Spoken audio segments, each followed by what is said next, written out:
வணக்கம். இன்று பிப்ரவரி 7ஆம் தேதி புதன்கிழமை இந்து தமிழ் நாளிதழோட எக்ஸாம் பாயிண்ட் ஆஃப் வியூவில் பார்க்க போகிறோம். தலைப்புச் செய்தி என்னன்னு பார்த்தோம்னா, நாட்டிலேயே முதல் முறையாக உத்தரகாண்டில் பொது சிவில் சட்ட மசோதா தாக்கல் செய்யப்பட்டிருக்கு. பேரவையில் முதல்வர் புஷ்கர் சிங் தாமி தாக்கல் செய்தார்.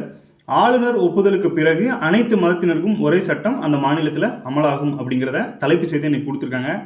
என்ன அப்படின்னு பார்த்தோம்னா, நாடு முழுவதும் பொது சிவில் சட்டத்தை அமல்படுத்துவதற்கான முயற்சியில் மத்தியில் ஆளும் பாஜக தலைமையிலான தேசிய ஜனநாயக கூட்டணி அரசு ஈடுபட்டு வருகிறது.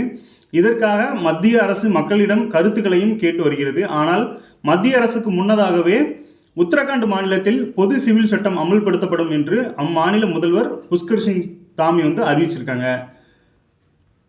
இந்த பொது சிவில் சட்டம் பார்த்தீங்கன்னா, இந்தியாவில் திருமணம், விவாகரத்து, தத்தெடுத்தல், வாரிசு உரிமை ஆகியவற்றில் ஒவ்வொரு மதத்திலும் வெவ்வேறு வழிமுறைகள் பின்பற்றப்படுகின்றன. அதற்கு பதிலாக அனைத்து மதத்தினரும் ஒரே சட்டத்தை பின்பற்ற பொது சிவில் சட்டம் வழி அமைக்கும் அப்படிங்கிறத இந்த நியூஸில் கொடுத்துருக்காங்க. இந்திய அரசியலமைப்பு சட்டத்தில் பார்த்தீங்கன்னா, குற்றவியல் சட்டங்கள், தண்டனை சட்டங்கள் போன்றவை சமமாக உள்ள நிலையில் தனிநபர் சார்ந்த சிவில் சட்டங்கள் மற்றும் வேற்றுமையில் ஒற்றுமை என்ற கோட்பாட்டின் அடிப்படையில் இந்துக்கள், இந்து, முஸ்லீம், கிறிஸ்டின், சீக்கியர், பௌத்தர்கள், ஜெயின்கள், பார்சிகள் என பல்வேறு மதத்தினரும் தனித்தனியாக உள்ளது. இதை ஒரே சட்டமாக்குவதுதான் பொது சிவில் சட்டத்தின் நோக்கம் அப்படிங்கிறத உத்தரகாண்ட் அரசு தெரிவிச்சிருக்காங்க. சுதந்திர இந்தியாவில் பார்த்தோம்னா, சுதந்திர இந்தியாவில் மசோதா தாக்கல் செய்யப்பட்டதன் மூலம் சுதந்திரத்துக்கு பிறகு நாட்டிலேயே முதல் முறையாக பொது சிவில் சட்டம் அமல்படுத்தப்படும் மாநிலமாக உத்தரகாண்ட் மாறும். ஏற்கனவே பார்த்தோம்னா, கோவாவில் ஏற்கனவே பொது சிவில் சட்டம் அமலில் இருக்குது. நாடு சுதந்திரம் அடைவதற்கு முன்பாகவே போர்ச்சுகீசிய ஆட்சியில் இருந்தே கோவாவில் பொது சிவில் சட்டம் அமலில் இருக்குது அப்படிங்கிறது குறிப்பிடத்தக்கதுன்னு கொடுத்துருக்காங்க.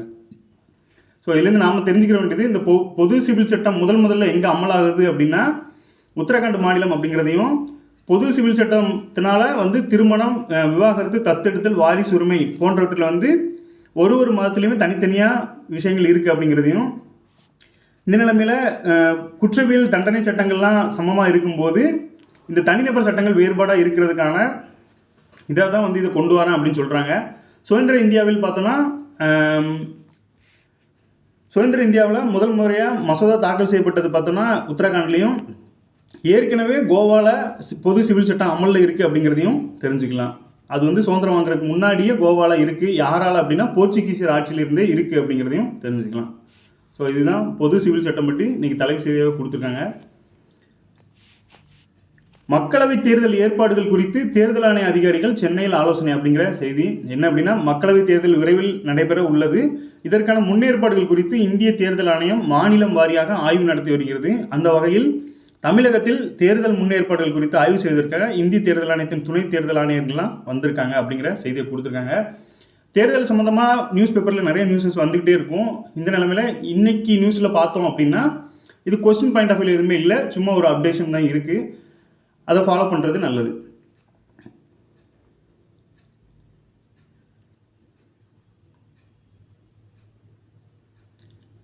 அடுத்து கமுதியில் பார்த்தீங்கன்னா ஒரு சோலார் சைட் ஒன்று ஆரம்பிச்சிருக்காங்க. என்ன அப்படின்னா, சோலார் நிலையம் மூலமாக 840 கோடி யூனிட் மின்சாரம் உற்பத்தி செய்யப்படும். கமுதியில் அமைக்கப்பட்டுள்ள அதானி நிறுவனத்தின் சூரிய சக்தி மின் உற்பத்தி நிலையம் மூலமாக பார்த்தீங்கன்னா 848 கோடி யூனிட் மின்சாரம் உற்பத்தி செய்யப்பட்டு இதன் மூலமாக 77 லட்சம் டன் கார்பன் டை ஆக்சைடு வெளியேற்றுவது தடுக்கப்படும் அப்படிங்கிற செய்தியை கொடுத்துருக்காங்க. நாட்டில் சுற்றுச்சூழல் மாசு குறைக்க மத்திய அரசு பசுமை எரிசக்தியை ஊக்குவித்து வருகிறது. இந்த நிலைமையில் ராமநாதபுரம் மாவட்டம் பார்த்தீங்கன்னா கமுதியில் 2500 ஏக்கர் பரப்பளவில் அதானி நிறுவனம் அமைத்துள்ள பிரம்மாண்ட சூரிய சக்தி மின் நிலையம் அப்படிங்கிற இதை கொடுத்துருக்காங்க.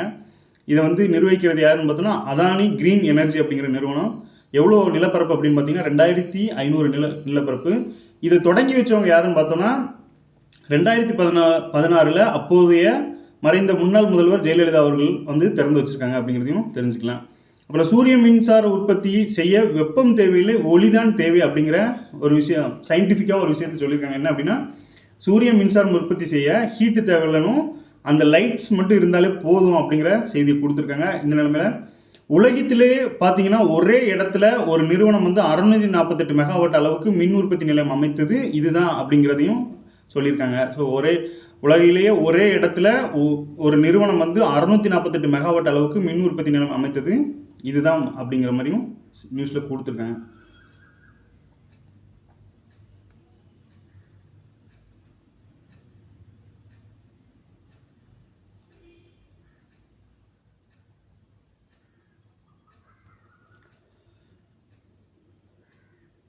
பொது அறிவு பகுதியில் செங்காந்தல் மலர் பற்றி கொடுத்துருக்காங்க.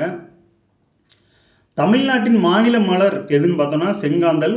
இது வந்து கார்த்திகை மாதத்தில் வந்து பூக்கிறதுனால இதுக்கு பேர் கார்த்திகை பூன்னு இன்னொரு பேர் இருக்குது.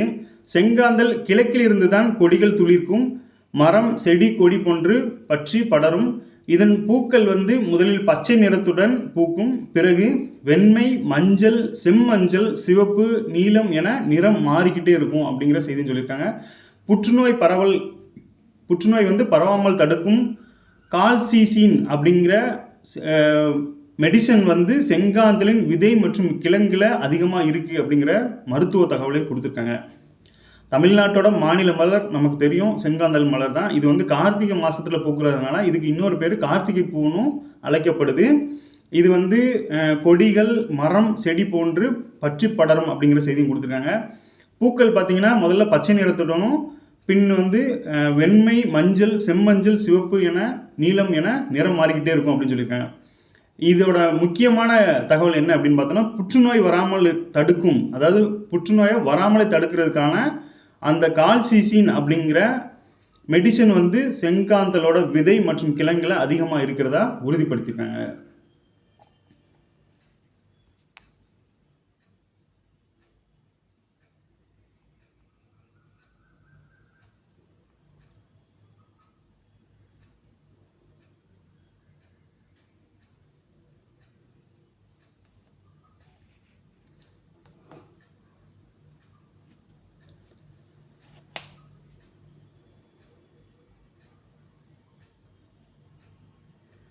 சமீபத்தில் பார்த்தோம், பாரத் அரிசி பற்றி நியூஸில் கொடுத்துருந்தாங்க. அரிசி விலை உயர்வால் மக்கள் பாதிக்கப்பட்டுள்ள நிலையில் மத்திய அரசு பாரத் அரிசி திட்டத்தை அறிமுகப்படுத்தியுள்ளது. இதன்படி 1 கிலோ அரிசி வந்து ரூபாய் 29க்கு வழங்கப்பட்டு வருகிறது. நேற்று டெல்லியில் உள்ள மக்களுக்கு விநியோகம் செய்ய பாரத் அரிசியை ஏற்றி சென்ற வாகனங்கள் அப்படிங்கிற செய்தியை கொடுத்துருக்காங்க. ஸோ பாரத் அரிசி பற்றி கொஞ்சம் தெரிஞ்சுக்கோங்க.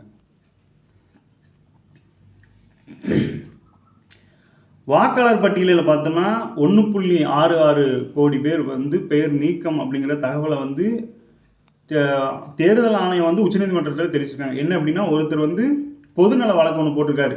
என்ன அப்படின்னா, இந்த வந்து வருகிற தேர்தலில் வந்து வாக்காளர் பட்டியலில் வந்து பல இடங்களில் உள்ள ஒரே நபர்களின் பெயர்களை பிடித்து நீக்க வேண்டும் அப்படிங்கிற கருத்தை முன் வச்சு அவர் வந்து பொதுநல வழக்கு போட்டிருக்காரு. இந்த நிலைமையில் உச்சநீதிமன்றத்தில் தேர்தல் ஆணையம் வந்து ஒரு தகவலை வந்து சப்மிட் பண்ணியிருக்காங்க. அது என்ன அப்படின்னா, மக்களவைத் தேர்தலை ஒட்டி வாக்காளர் பெயர் சேர்த்தல் நீக்குதல் முகாம்கள் நடத்தப்பட்டு இறுதி வாக்காளர் பட்டியல் வந்து வெளியிடப்பட்டுள்ளது. வாக்காளர் பட்டியலில் புதிதாக 2.68 கோடி பேரின் பெயர்கள் சேர்க்கப்பட்டுள்ளன. மேலும் 1.66 கோடி பேர் நபர்கள் பெயர் பட்டியலில் வந்து இருந்து நீக்கப்பட்டுள்ளன. தற்போதைய நிலவரப்படி நாட்டில் சுமார் 97 கோடி வாக்காளர்கள் உள்ளனர் அப்படிங்கிற செய்தியை வந்து தேர்தல் ஆணையம் உச்சநீதிமன்றத்தில் வந்து சப்மிட் பண்ணியிருக்காங்க. நமக்கு தேர்தலுங்கிறது சிலபஸில் ஒரு டாப்பிக்காகவே இருக்குது. ஸோ தேர்தல் பற்றியான இந்த செய்திகளை வந்து தெரிஞ்சுக்கிறது ரொம்ப நல்லது.